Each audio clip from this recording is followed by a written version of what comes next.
for people who are kind of watching this on the periphery and they see, they're like, what's going on with AMC stock? Like, they have shorters that are paying so gobs of cash just to keep their positions. Explain to folks what is happening and why it's really unusual and really, very newsworthy for the SEC to do what it's doing today. Well, two things. On the short thing, the description of it was right, where you and anyone can do it, by the way. Obviously hedge funds do it in bulk, where you borrow a stock you don't own.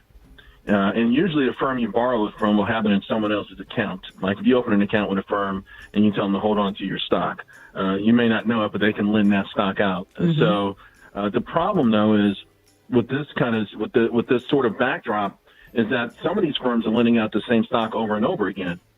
So if a company XYZ has 10 shares outstanding, all of the company has 10 shares, theoretically, and not theoretically, I've seen where actually there could be 114 shares short. Wow. So you only have 10 shares in the company, and 14 could be short. And here's the thing about shorting. You're not just betting that a stock goes down. You're making it go down. Because when you borrow the stock and you quote-unquote go short, you go short by selling. Every sell ticket puts pressure on the stock.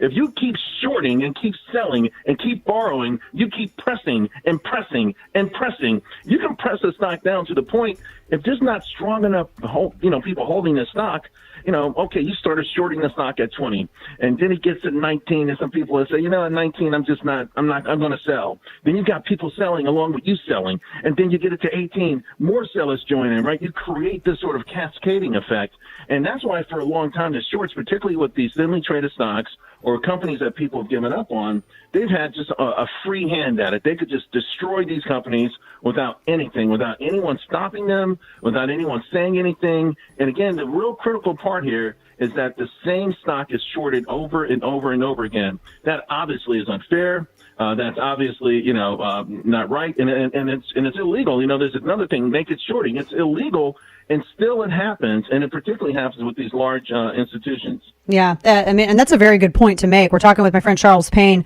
from Fox Business. So that's why now we're seeing this SEC rule change, because this has been going on for way too long. Yeah, and I think you're going to see even more sort of changes. I think there are going to be more and more changes. You had Gary Gensler, who's the chairman of the Securities and Exchange Commission, this morning saying that the retail investor needs a cop on the beat. There's a whole lot of different kind of shenanigans that are going on that disadvantage the average person.